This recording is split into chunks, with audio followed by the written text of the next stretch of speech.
welcome once again all the students. Welcome to our YouTube channel. All the dear students, today we are talking about direct indirect speech. That is the most important topic which is based on tenses.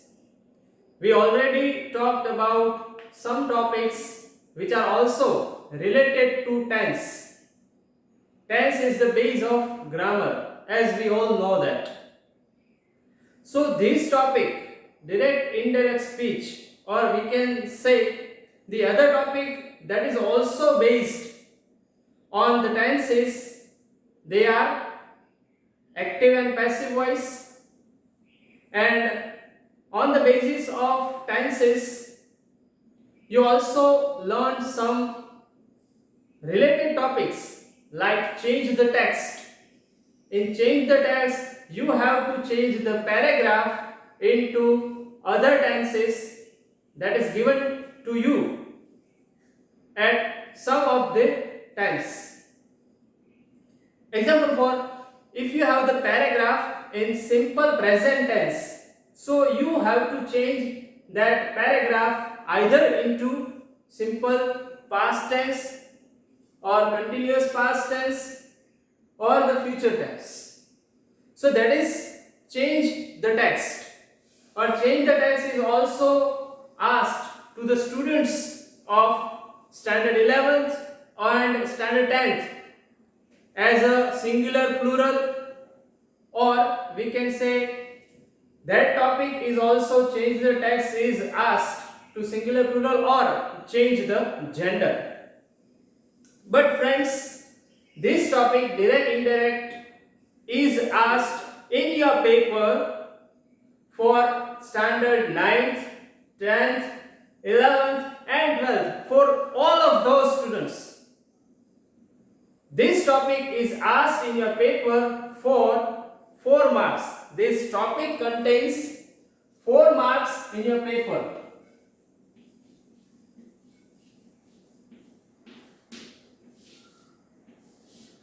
So whether we are talking about the topic and the mark margin of the topic, so this topic contains 4 marks in your paper. So any student, whether it is the student of standard 9, 10th, 11th or 12th, in the final exam you have to ask this topic as a mark margin of 4 marks. How you can deal with this topic? So you must have to understand this topic very clearly. This topic is asked for different types from the divided standards. For the students of 9th standard, this topic is so clear and very easy, but whether you are going to furthermore in this standard or the level of the students, this topic's difficulties becomes more very far. So that difficulty, we are understanding this topic as from the top to bottom. So first of all, we must have to know the title of the topic. So this topic means direct indirect speech, and it is also known as reported speech.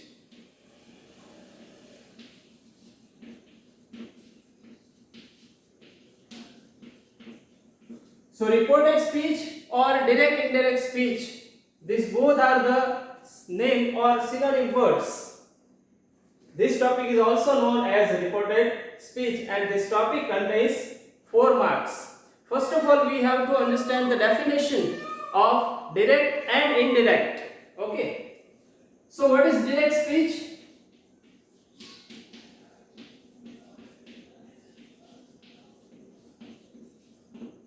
So in direct speech, two people are talking to each other, or the conversation is made by the two people face to face.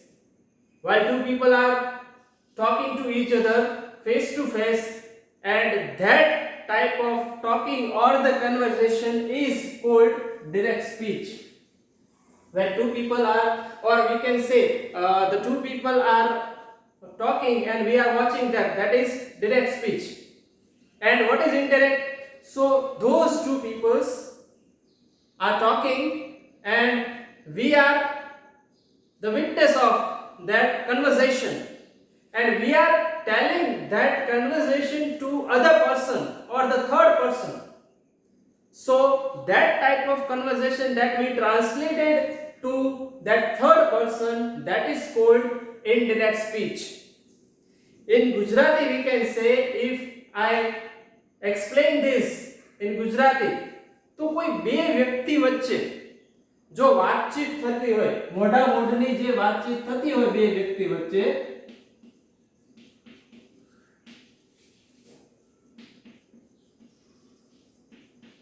તો એને આપણે કહેશું direct speech. કારણ કે બે વ્યક્તિઓ વચ્ચેનો જે સંવાદ છે એ બંને વ્યક્તિઓ એકબીજા સામે ઊભા રહી અને વાત કરી રહ્યા છે, તો that is called direct speech.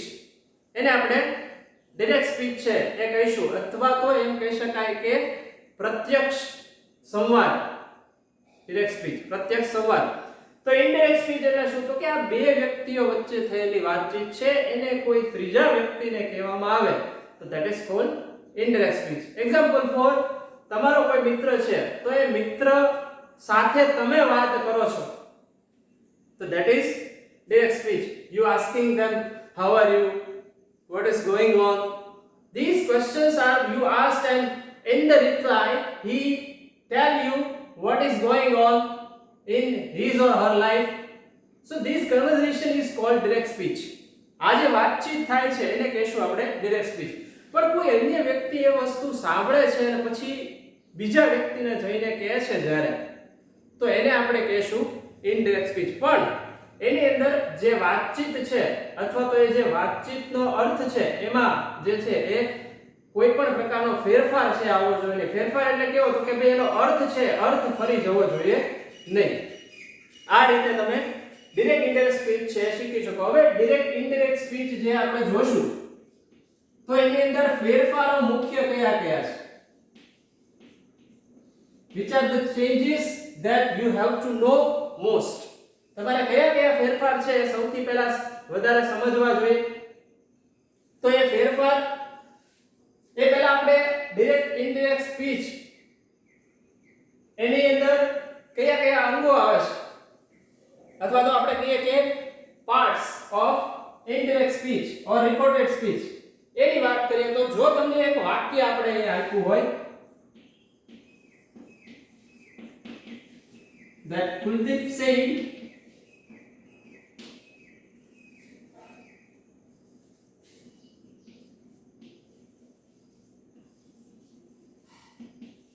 I am going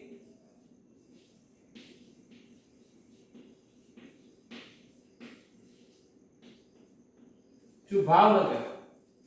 So in this sentence there are parts, different types, or we can say the different types.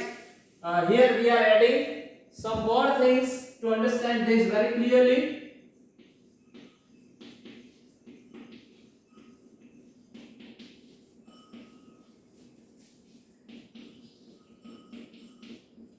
Kuldeep said to Amit, I am going to Bhavnagar.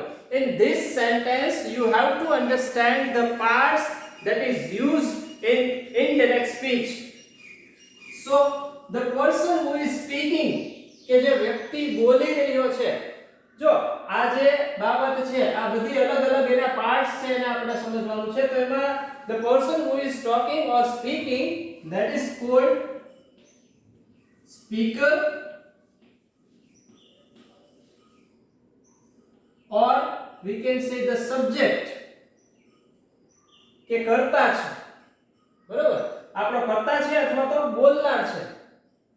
And this said to, here so many words, said to, asked, બરોબર, એવા બધા શબ્દો છે. પણ એ said to જે આપ્યું છે, said to, say, says, એવા પણ શબ્દો વપરાઈ શકે. પણ આ જે શબ્દ અથવા આ ભાગ જે છે એને શું કહેશું આપણે? તો કે રિપોર્ટેડ સ્પીચ અથવા તો RV, reporting verb.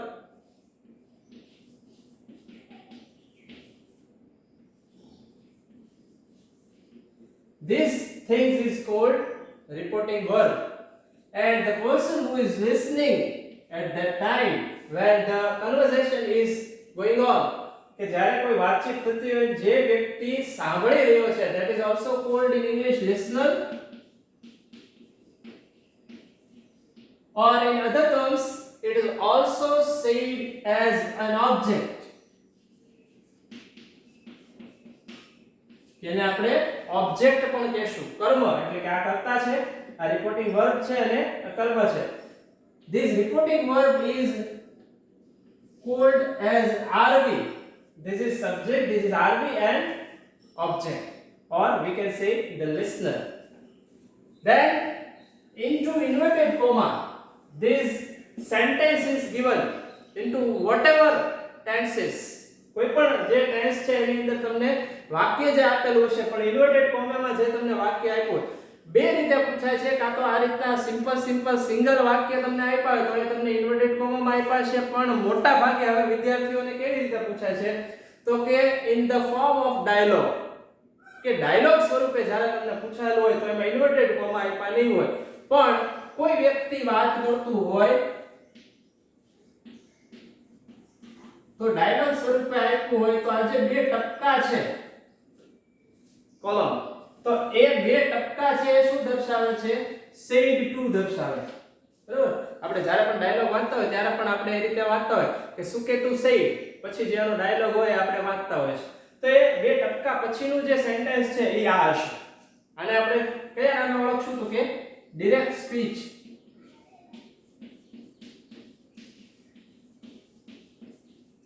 અથવા તો ડીએસ તરીકે ઓળખાશે. હવે મોટા ભાગના જે આપણે ફેરફાર શીખશું તો એની અંદર જે નિયમો લખશું એ આ બધા જે નામ છે અથવા તો જે આપણે એના જે નામે આ અલગ અલગ વિભાગ છે, અંગો છે એને ઓળખીએ એના આધારે શીખવું પડશે. એટલે તમારે સૌથી પહેલા આટલી બાબત છે સમજવી ખાસ જરૂરી છે કે જે વ્યક્તિ બોલે છે that is called speaker or the subject, say to, say, says, these are the words that is known as reporting verb, or we can say RV in short. And the other person who is listening, કે જે સાંભળી રહ્યો છે વ્યક્તિ, that is called listener or the object. Then the sentence is speaking by the speaker, that is called direct speech, or in short it is called as DS. તો આ બધી બાબત છે તમારે ખાસ ધ્યાન રાખવી પડશે. હવે આ વાક્યનો આપણે સિમ્પલ કેવી રીતે જે છે એ ટ્રાન્સફોર્મ થશે, આ વાક્યને આપણે આ ડાયરેક્ટ સ્પીચમાં છે તો એને ઇનડાયરેક્ટ સ્પીચમાં છે એ જો એને ફેરવવું હોય તો કેવી રીતે ફરશે? તો કુલદીપ told Amit that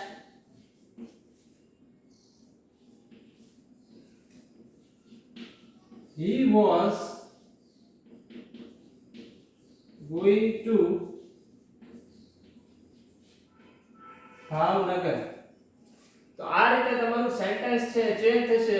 હવે શા માટે અહીંયા ટોલ્ડ આવ્યું, શા માટે ધેટ આવ્યું? These are the terms and condition, કે એ બધા નિયમો છે કે જે નિયમો આપણે સમજવા જઈ રહ્યા છે. સમજશું એટલે આપણને ખ્યાલ આવશે કે શા માટે અહીંયા એમિઝાર જો આપ્યું હોય તો એનું વોઝવેર થઈ જાય.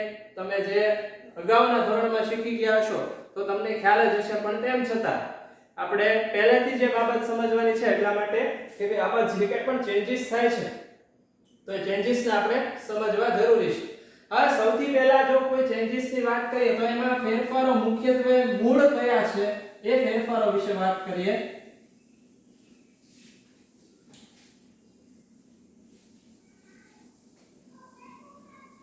તો રિપોર્ટેડ સ્પીચ જ્યારે વાત કરતા આપણે તો એની અંદર આપણે મૂળ ફેરફારો જો જોવા જઈએ તો એ મૂળ ફેરફારો કયા છે?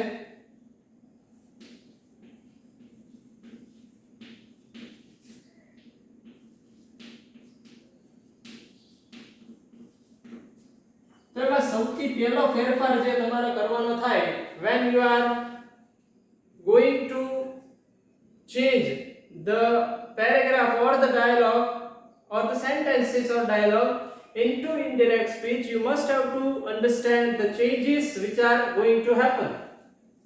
So the first change that you have to go is change of tense. In Gujarati,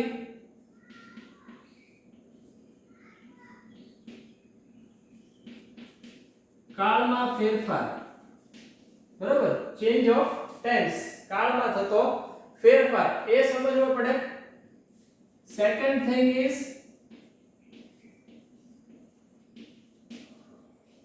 change of pronoun.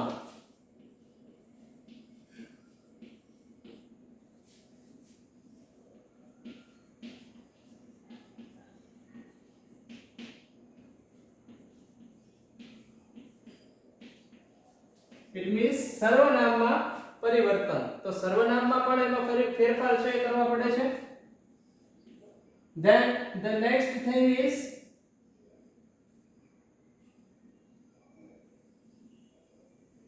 change of tense, change of pronoun and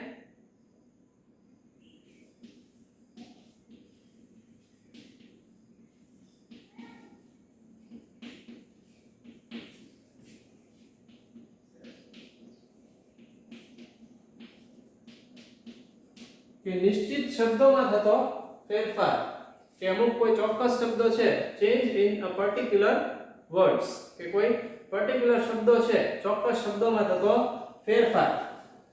તો આ ત્રણ ચેન્જીસ છે મુખ્ય છે.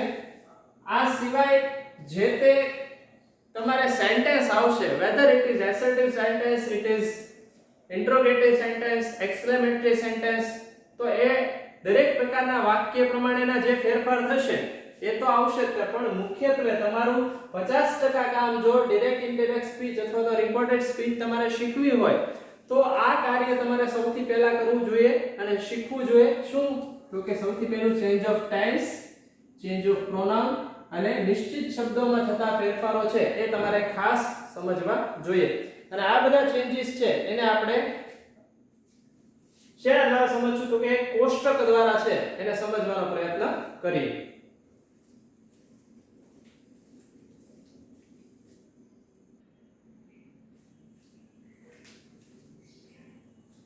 Okay friends, so this is change of tense, એટલે કે કાળમાં પરિવર્તન કરવા માટે શું શું બાબત આપણે જોવી પડે. અત્યાર સુધી કદાચ તમે જે કોઈ પણ શીખ્યા હશો આ ટોપિક વિશે તો કદાચ એમાં તમને કીધું હશે કે ભાઈ સાદા વર્તમાન કાળનું સાદો ભૂતકાળ, સાદા ભૂતકાળનું પૂર્ણ ભૂતકાળ, આ રીતે સાદા વર્તમાન કાળનું સાદો ભૂતકાળ તો પ્લેનું પ્લેડ, સાદા ભૂતકાળનું પૂર્ણ ભૂતકાળ પ્લેડ ટુ હેડ પ્લેડ. તો આવી રીતના પણ તમને કદાચ શીખવવામાં આવ્યું છે. પણ જો આપણે સમજવા જઈએ તો સાદા વર્તમાન કાળમાં આવતા જે શબ્દો છે એનું કેવી રીતે ફેરફાર થાય, ચાલુ વર્તમાન કાળમાં આવતા જે શબ્દો છે એમાં કેવી રીતે ફેરફાર થાય. એક્ઝામ્પલ 4, પહેલી બાબત આપણે જોઈએ કે એમિઝાર જે આપ્યું હોય તમને તો એનું શેમાં પરિવર્તન થશે? વોઝ વરમાં થશે. એટલે શું કહેવા માંગે છે? તો કે that is talking about or this topic indicating or this first thing is indicating you to change the continuous present tense into continuous past tense. કે ચાલુ વર્તમાન કાળ હોય તો એને ચાલુ ભૂતકાળમાં ફેરવવાનો એવું આપણે શીખ્યા હોય. તો જો એમ ન આવડે તો કારણ કે એમાં ing વાળું રૂપ તો એમને જ રહેશે. શું કરશે? તો કે n is r આપેલું હોય એનું આપણે was were કરવાનું as per the subject, કે જે કરતા તમને આપ્યો છે એ પ્રમાણે I આપેલું હોય તો am, he she it આપ્યું હોય તો is, અને we you અને they આપ્યું હોય તો are આપ્યું હોય. એ જ રીતે અહીંયા I, he she it આપ્યું હોય તો was, અને we you અને they આપેલું હોય તો were. તો એમિઝાર નું was were છે as per the subject કરવાનું છે તમારે. પછી છે have has, તો have અને has છે તો થર્ડ પર્સન સિંગ્યુલર સાથે has વપરાશે અને I, we, you અને they સાથે have વપરાશે. તો એનું તમે ઇનડાયરેક્ટ માં શું કરશો? હેડ કરવાનું છે આપણે. એટલે કે જે પૂર્ણ કાળ છે એનું પૂર્ણ વર્તમાન હોય તો એનું પૂર્ણ ભૂતકાળમાં રૂપાંતર થાય એવું એ દર્શાવે છે. have has નું શું કરવાનું? હેડ કરવાનું. આ રીતે તમે ખાલી યાદ રાખવાનું. કે આ કોષ્ટક છે એ કોષ્ટક આખો તમે યાદ રાખી લેશો એટલે તમને મોટાભાગના જે કાળના પરિવર્તનો છે એ યાદ રહી જશે. એમ ઇઝ આનું વોઝ વેર હેવેસ નું હેડ કરવાનું. તો હેડ આવે એટલે આપણને ખબર પડે કે અહીંયા પણ V3 હોય, હેવેસ આવે એટલે પૂર્ણકાળ હોય, એટલે મીન્સ અહીંયા V3 હોય જ. તો એ હેડ પ્લસ પણ શું થશે V3 ક્રિયાપદનું ત્રીજું રૂપ. Okay, then next, do not or does not in the simple present tense negative sentence સાદા વર્તમાન કાળમાં નકારનું જે વાક્ય છે તો એમાં કાં તો do not વપરાયેલું છે ને કાં તો does not વપરાયેલું છે. તો એને તમારે શેમાં ફેરવવાનું છે કે સાદા વર્તમાન કાળને સાદા ભૂતકાળમાં ફેરવવાનું એવું આપણને ખબર હોય. પણ નકાર વાક્યમાં શું કરવું તો કે જો do not does not આપેલું હોય તો એને શેમાં પરિવર્તન કરવાનું did not માં પરિવર્તન કરવાનું. કારણ કે અહીંયા do not અને does not વપરાય તો પણ ક્રિયાપદનું મૂળ રૂપ વપરાશે અને અહીંયા તમે એનું did not કરી નાખશો તો પણ એની સાથે શું આવશે ક્રિયાપદનું મૂળ રૂપ આવશે. પણ વિદ્યાર્થી મિત્રો ઘણીવાર છે ઈ જ્યારે does બરોબર તો ઈ જે તે પ્રશ્નાર્થ વાક્યમાં પૂછાયેલું હશે તો એને તમે જ્યારે વિધાનમાં ફેરવશો તો સીધું વર્તમાન કાળનું ભૂતકાળમાં પરિવર્તન થશે. એટલે અહીંયા આ નિયમ લાગુ પડશે કે પ્લે નું શું થશે સીધું પ્લેડ. અહીંયા પ્લે અથવા તો પ્લેસ પણ હોઈ શકે. થર્ડ પર્સન સિંગ્યુલર હોય તો એ ક્રિયાપદનું SKS વાળું રૂપ આપેલું હશે. Okay, then next was were એનું શું થશે had plus V3 or past participle. So if in the direct speech that is given was and were, was were તમને છે એ આપેલા હોય તો એનું તમારે શેમાં પરિવર્તન કરવાનું છે had plus V3. એટલે કે જે ચાલુ કાળ હશે અથવા તો ચાલુ ભૂતકાળ હોય તો એનું શેમાં ફેરવવાનું ચાલુ પૂર્ણ ભૂતકાળની અંદર છે તમારે ચેન્જ કરવાનો રહેશે. So had plus V3. Here the past participle means ક્રિયાપદનું ભૂત ક્રિયાનું રૂપ. Then next is modal auxiliaries કે જો ડાયરેક્ટ સ્પીચમાં modal auxiliary can આપેલું હોય તો એનું શું કરશું આપણે could. may આપેલું હોય તો એનું થશે might. જો આ વન વે છે અહીંયાથી આ બાજુ જવાય આ બાજુથી આ બાજુ અવાય નહીં. જો તમને ડાયરેક્ટ સ્પીચની અંદર could આપેલું છે તો could નું પાછું can કરવાનું નથી. આ બાબત ખાસ ધ્યાન રાખવાની છે. may નું શું થશે might. ભવિષ્યકાળમાં shall કે will સહાયકારક ક્રિયાપદ આપેલા હોય અથવા તો મોડલ ઓક્સિલરી તરીકે વપરાયેલા હોય તો shall કે will નું શું થશે shall નું should થશે અને will નું would થશે.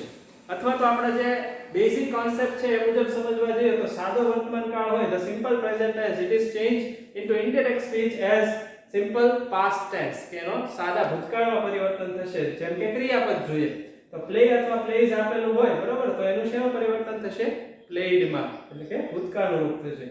પછી જો ડાયરેક્ટ સ્પીચમાં સાદો ભૂતકાળ આપેલો હોય સાદો ભૂતકાળ છે આપેલો છે played એટલે ક્રિયાપદ કયું વપરાશે ed વાળું તો એને તમારે ચેન્જ કરવાનું છે પૂર્ણ ભૂતકાળ એટલે કે had plus V3 had played. આ બધી બાબત છે કાળના પરિવર્તન તમે આ એક કોષ્ટક દ્વારા છે સમજી શકો છો અને આ પ્રમાણેના જ ચેન્જીસ તમારે જ્યારે ડાયરેક્ટ સ્પીચમાંથી ઇનડાયરેક્ટ સ્પીચમાં ચેન્જ કરો તો અહીંયા ક્રિયાપદ played હોય એવું જ જરૂરી નથી. કોઈ પણ ક્રિયાપદ હોય તો એ પ્રમાણે તમારે એનો ચેન્જીસ કરવાનો રહે.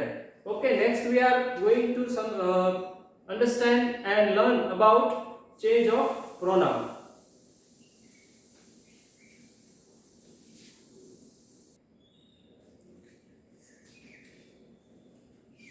તો વિદ્યાર્થી મિત્રો જે બીજો ફેરફાર છે આપણે સમજવાનો છે ચેન્જ ઓફ પ્રોનાઉન એટલે કે સર્વનામમાં થતો પરિવર્તન. તો સર્વનામ એટલે શું તો સૌથી પહેલા આપણે વાત કરીએ સર્વનામની. તો સર્વનામ વિશે તમે ભણી જ ચૂક્યા છો પણ તેમ છતાં આપણે એને ફરી યાદ કરી લઈએ કે સર્વનામ એટલે શું તો કે the word that is used in place of noun કે શબ્દ કે જે નામની જગ્યાએ વપરાય છે એને શું કહેશું આપણે સર્વનામ કહેશું. તો હવે સર્વનામ તો ઘણા બધા છે પણ આપણે જે વ્યક્તિવાચક સર્વનામ છે એની અહીંયા વાત કરવાની છે.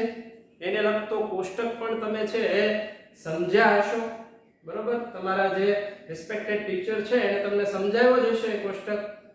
કયો છે કોષ્ટક તો કે I, me, my, myself, we, us, our, ourself, you, your, yourself, you, your, yourselves, he, him, his, himself, she, her, herself, it, its, itself, અને they, them, their, theirs, themselves. તો આજે આખું કોષ્ટક છે. એ કોષ્ટકની અંદર તમે સમજ્યા હતા કે first person singular, first person plural. First person singular માં કઈ આવશે? I વાળી લાઈન આવશે. એમાં જે પહેલી લાઈન છે આખી I, we, you, he, she, it અને they, તો એ કર્તા વિભક્તિ દર્શાવે છે.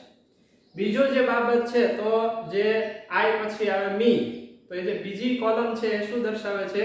તો કે ઓબ્જેક્ટ, એટલે કે એની કર્મ વિભક્તિ છે, એ કર્મ વિભક્તિ દર્શાવે. પછી સંબંધક વિભક્તિ છે, પછી પોઝેસિવ પ્રોનાઉન છે, પોઝેસિવ એડજેક્ટિવ છે. બરાબર? તો આ બધી બાબત તમે કોષ્ટકની અંદર સમજ્યા જશો. હવે એ આખો કોષ્ટક જો તમને યાદ હોય, જો યાદ ન હોય અને સમજવું હોય પ્રોનાઉનનો મુદ્દો, તો આપણી YouTube ચેનલની અંદર જઈ અને એમાં પ્રોનાઉનનો આખો વિડિયો એક છે એને તમે જોઈ અને ફરી એને યાદ કરી શકો છો, રિવાઇઝ કરી શકો છો એને, તો એ જોઈ લેજો. પણ અહીંયા આપણે જે ચેન્જીસ સમજવાના છે as per the hour topic, direct indirect speech પ્રમાણે સમજવાનું છે. તો એમાં શું આપણે જોશું? તો કે એના નિયમો શું છે? તો વાત કરીએ કે ચેન્જ ઓફ પ્રોનાઉન છે એની વાત કરીએ તો પહેલી બાબત છે કે ડીએસ ના પ્રથમ પુરુષનું રૂપાંતર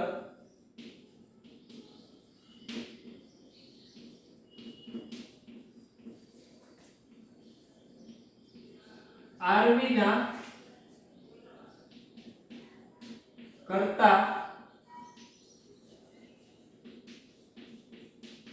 એટલે કે સબ્જેક્ટ મુજબ. જે પહેલો ફેરફાર તમારે ચેન્જ ઓફ પ્રોનાઉન માં જોવાનો છે, શીખવાનો છે, કયો છે?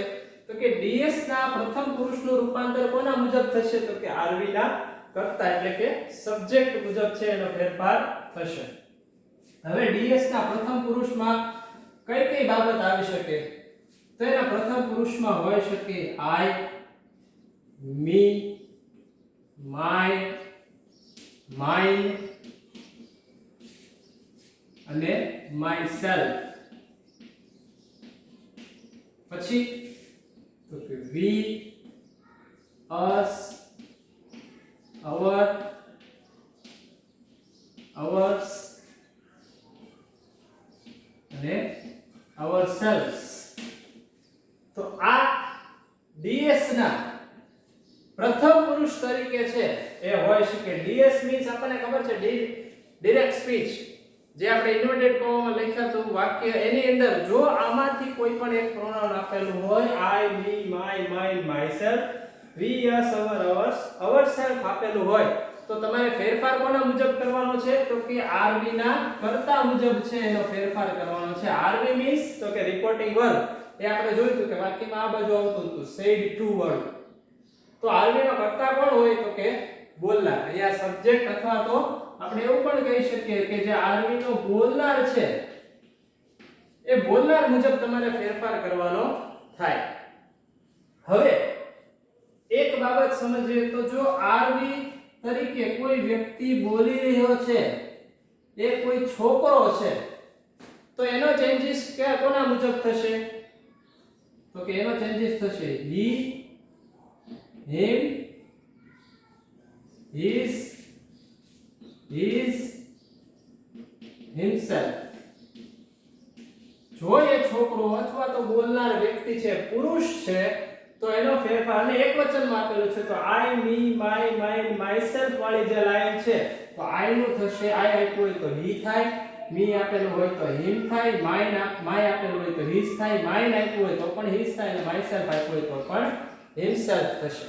પછી જો એ બોલનાર વ્યક્તિ છે એટલે કે જે સ્પીકર છે, આરવી નો કર્તા છે, કોઈ છોકરી હોય તો કે she, her, hers અને herself મુજબ છે ફેરફાર થશે. જો બોલનાર છે છોકરી હશે તો I નું she થશે, me નું her થશે, માય નું હર થશે, માઇન્ડ નું હર્ષ થશે અને માય સેલ્ફ નું હરસેલ્ફ થશે. પછી જો એ બોલનાર વ્યક્તિ છે એ નાન્યતર જાતિ, મોટા ભાગે હશે તો નહીં, પણ જો નાન્યતર જાતિ હોય તો એનું થશે ઈટ,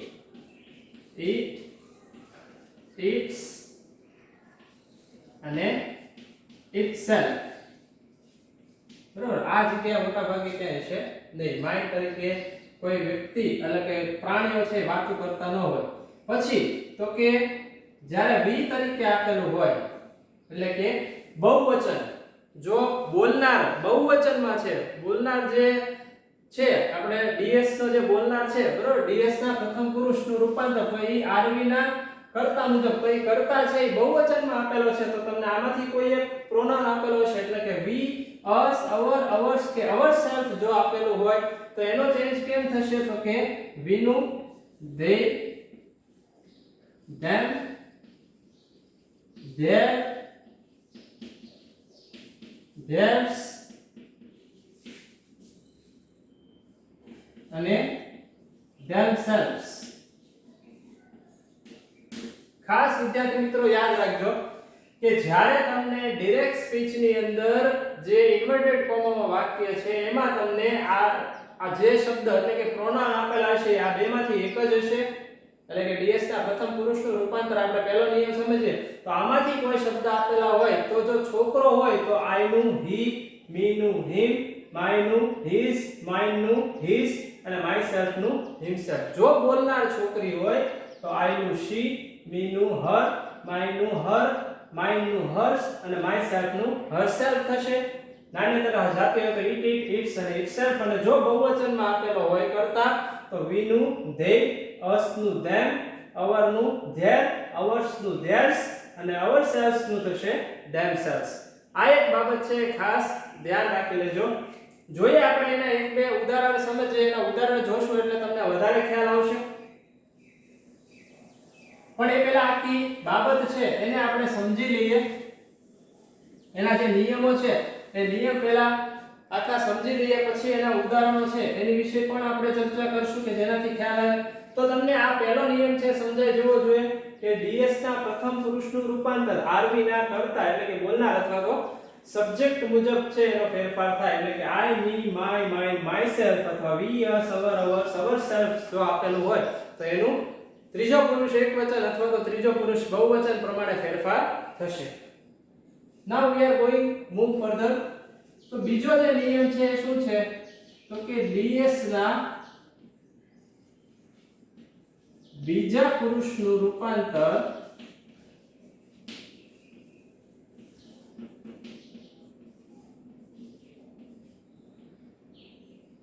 આરવી ના કર્મ મુજબ,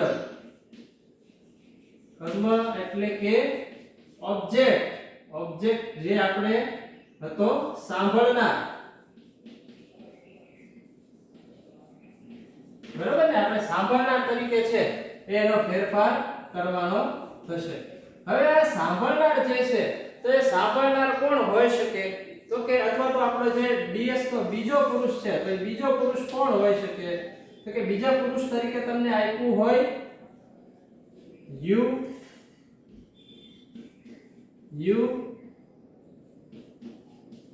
યોર, yours અને yourself. અને આ જગ્યા બહુવચન હોય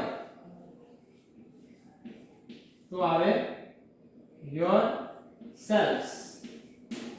બરાબર, બાકી આ બધું સરખું આવશે કારણ કે એક વચન અંગ્રેજી છે એ આપણે કહેવા જઈએ તો એક પ્રકારે તોછડી ભાષા છે, કારણ કે યુ એટલે તું પણ થાય અને યુ એટલે તમે પણ થાય. તો આમાંથી એક વચન હોય બરાબર તો યુ, યોર, યોર્સ, યોરસેલ્ફ અને બહુવચન હોય તો પણ યુ, યોર, યોર્સ, યોરસેલ્ફ્સ. અહીંયા બહુવચનનું જે વિભક્તિ છે છેલ્લી એમાં ફેરફાર છે એ યોરસેલ્ફ્સ તરીકે થશે. જો આ તમને બીજા ડીએસ ની અંદર છે તમને આ આપ્યો હોય તો આરવી ના કર્મ મુજબ ફેરવવાનું એને, બરાબર.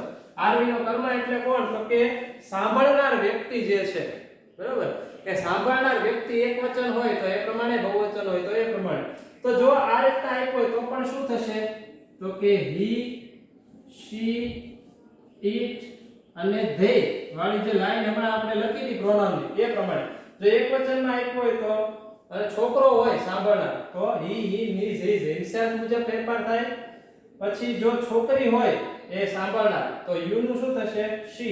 આ you નું her. એ રીતના આખું જે she, her, hers, herself મુજબ છે એનો ફેરફાર થશે. નાન્યતર જાતિ હોય તો it. અને જો અહીંયા આ બહુવચન વાળી લાઈન હોય એ ખાસ તમારે છે એનું ટ્રાન્સલેશન કરી અને તમે સમજી શકો કે વાક્ય છે તમને એકવચનમાં આપેલું છે કે બહુવચનમાં આપેલું છે. તો જો એ બહુવચન વાળી લાઈન હોય you, your, yours, yourself વાળી હોય તો એનું બહુવચન મુજબ ત્રીજા પુરુષ બહુવચન મુજબ ફેરફાર થશે. જેમ કે they, them, their, theirs અને themselves મુજબ છે એનો ફેરફાર થશે. એટલે ખાસ પરિવાર કે ds ના બીજા પુરુષનું રૂપાંતર rv ના કર્મ મુજબ એટલે કે ઓબ્જેક્ટ મુજબ એનો ફેરફાર થશે. હવે જોઈએ આપણે બીજી બાબત, એનો જે ત્રીજો નિયમ છે તો એ ત્રીજા નિયમ વિશે આપણે વાત કરીએ. તો ત્રીજો નિયમ એવો છે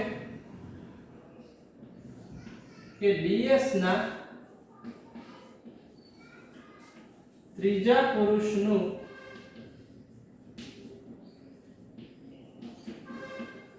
રૂપાંતર થતું નથી. બરાબર, નો ચેન્જ.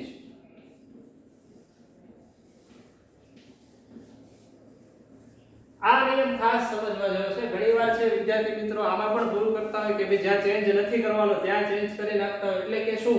તો કે ds ના ત્રીજા પુરુષનું રૂપાંતર. હવે ત્રીજો પુરુષ એટલે કોણ? તો કે ત્રીજો પુરુષ એકવચન અને ત્રીજો પુરુષ બહુવચન બંને જે પ્રોનાઉનમાં આપણે શીખ્યા. કઈ લાઈન? તો કે he, she, it અને they વાળી લાઈનમાંથી કોઈ પણ તમને ds ની અંદર એટલે કે જે ઇન્વર્ટેડ વાળું વાક્ય છે, ઇન્વર્ટેડ કોમામાં જે વાક્ય છે એમાં અથવા તો ડાયલોગ સ્વરૂપે આપેલું છે તો બે કોલન છે ટપકાની બીજી બાજુ જે આપેલું હોય તો એમાં he, she, it અને they વાળી જે પ્રોનાઉનની લાઈન છે એમાંથી કોઈ પણ શબ્દ અથવા તો કોઈ પણ પ્રોનાઉન તમને આપેલું હોય તો એમાં તમારે કોઈ પણ પ્રકારનો ફેરફાર કરવાનો નથી. he, him, his, himself, she, her, herself, it, itself અને they, them, their, theirs, themselves વાળી જે લાઈન હોય એમાંથી કોઈ પ્રોનાઉન આપેલું હોય તો ઇનડાયરેક્ટ સ્પીચમાં ફેરવતી વખતે તમારે એમાં કોઈ પરિવર્તન કરવાનું નથી. સર્વનામનો જે ફેરફાર છે એ કોની મુજબ થશે? તો કે સૌથી પહેલું જોયું કે ds ના પ્રથમ પુરુષનું રૂપાંતર rv ના કર્તા મુજબ થશે. એટલે આપણે જોઈએ કે ભાઈ s સબ્જેક્ટ મુજબ, ds ના બીજા પુરુષનું રૂપાંતર rv ના કર્મ મુજબ થશે એટલે કે ઓબ્જેક્ટ મુજબ. અને ds ના ત્રીજા પુરુષનું રૂપાંતર થતું નથી એટલે કે નો ચેન્જ. તો આ આખી સન થિયરી છે, બરોબર, એ સન થિયરી દ્વારા તમે એને યાદ રાખી શકો છો. પ્રોનાઉનનો જે છે તમે આ રીતે યાદ રાખી શકો છો. હવે આપણે જોઈએ એના અમુક ઉદાહરણ.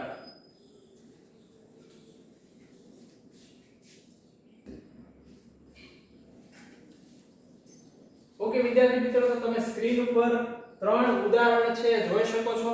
તો એને આપણે as per the change of pronoun ફેરફાર કરવાનો પ્રયત્ન કરીએ કે જો તમને ડાયરેક્ટ સ્પીચમાં આ પ્રમાણે વાક્ય આપેલા હોય તો તમે એને ઇનડાયરેક્ટ સ્પીચમાં ચેન્જ ઓફ પ્રોનાઉન કેવી રીતે કરશો એમાં. તો સૌથી પહેલું વાક્ય ડાયરેક્ટમાં આપ્યું છે તમને કે Ajay said to Vijay I will meet you here. તો આપણે જે સેન્ટેન્સ છે, વાક્ય છે, વાક્ય પ્રમાણે ફેરફાર થાય એ પહેલા કરી લઈએ. તો અજય told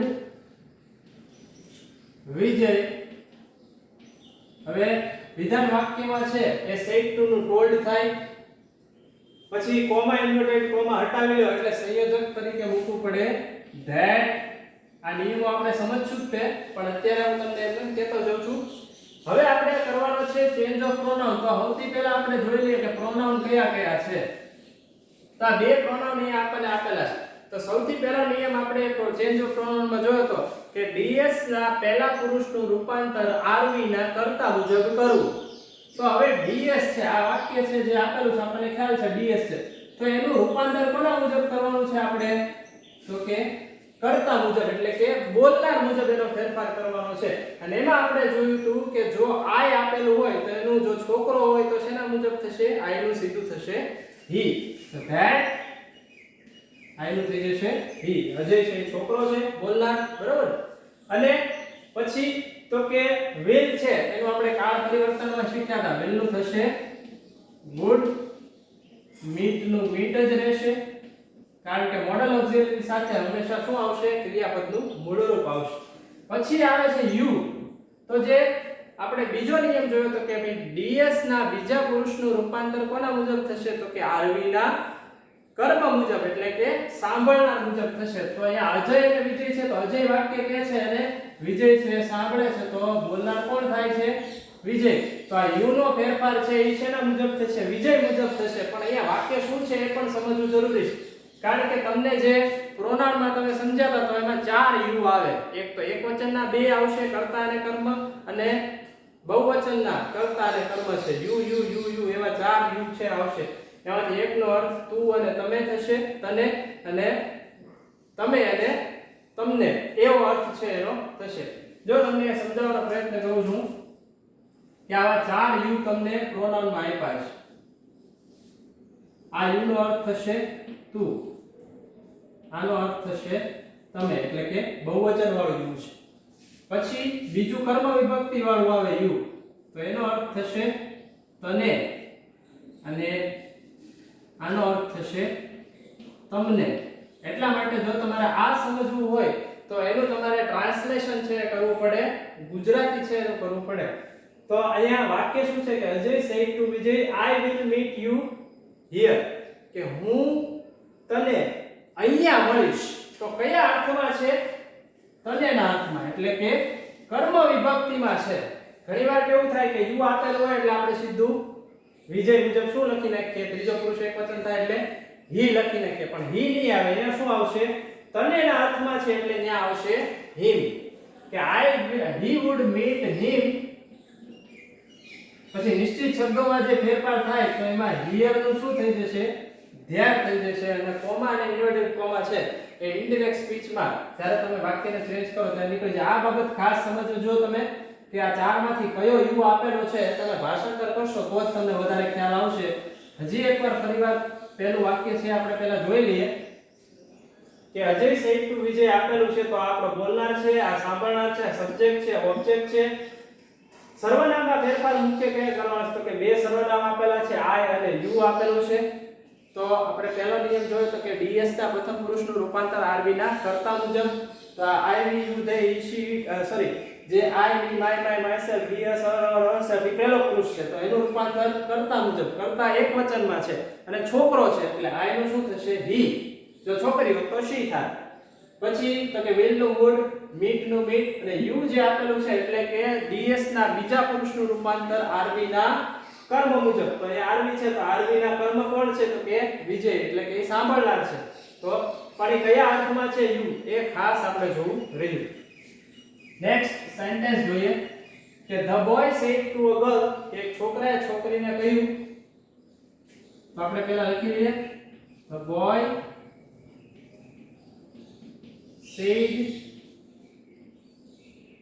સેડ ટુ નું થશે told The boy told a girl એને છોકરીને કહ્યું we will come tomorrow કે આપણે આવતીકાલે આવશું તો we છે એટલે શું તો કે આ ઘર આપણું સર્વનામ છે તો એ સર્વનામને આપણે જ્યારે ફેરવશું તો એ સર્વનામને ફેરવવા માટે આપણે સમજવું પડશે કે અહીંયા we છે એટલે શું તો કે બહુવચન આપેલું તો આપણે જોયું તો કે પહેલા પુરુષનું રૂપાંતર બોલનાર મુજબ બરોબર અહીંયા બોય છે એક વચન છે આપણને ખ્યાલ છે પણ વી નું શું છે એ બંનેની વાત છે કે આપણે આવશું એટલે એવું કહે છે છોકરો એટલે વી નું શું થશે they તો અહીંયા સંયોજક આપણે that મૂકશું પહેલા વિધાન વાક્ય છે એટલે પછી વી નું શું થશે બહુવચન છે એટલે they will નું would they would come તો come આપેલું હોય તો એનું કરવાનું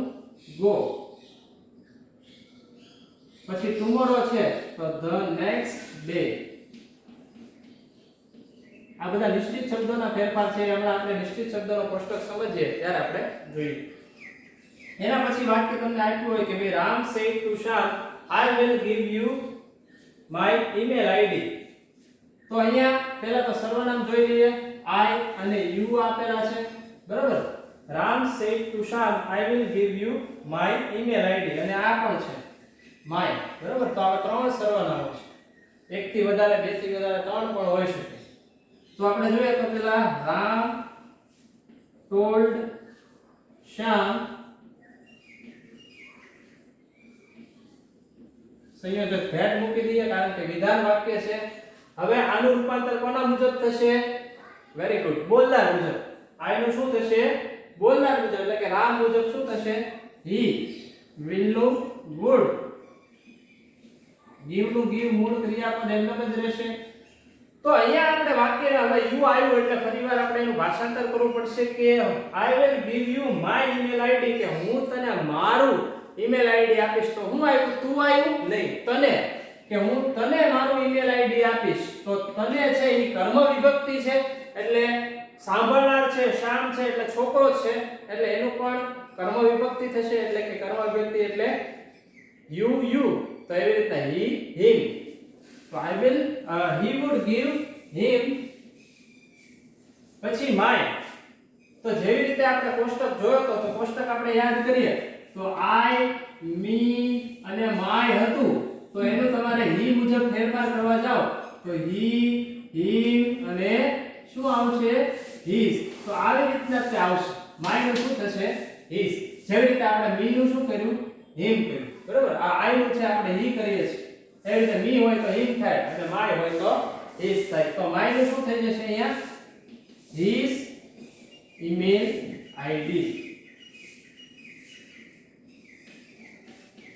તો આ રીતે તમારું વાક્ય છે એ ઇનડાયરેક્ટ સ્પીચમાં with the help of change of pronoun કે સર્વનામમાં પરિવર્તન છે એના આધારે આ રીતે તમારે વાક્ય છે પરિવર્તન કરવાનું થશે. ઓકે વિદ્યાર્થી મિત્રો, જે ચેન્જ ઓફ ટેન્સ અને ચેન્જ ઓફ પ્રોનાઉન એને ફરીવાર છે એ તમારી પાકી બુકની અંદર લખી અને વ્યવસ્થિત છે પાકું કરી લેજો.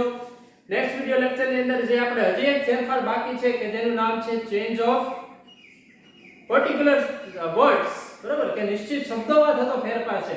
તો એ નિશ્ચિત શબ્દોમાં થતો ફેરફાર આપણે જોશું અને એની સાથે સાથે જે દરેકે દરેક વાક્ય પ્રકાર છે, અલગ અલગ વાક્ય પ્રકાર મુજબ જે ફેરફાર છે એ પણ આપણે સાથે જોશું. ઓકે વિદ્યાર્થી મિત્રો, ત્યાં સુધી રજા આપો મને. નમસ્કાર.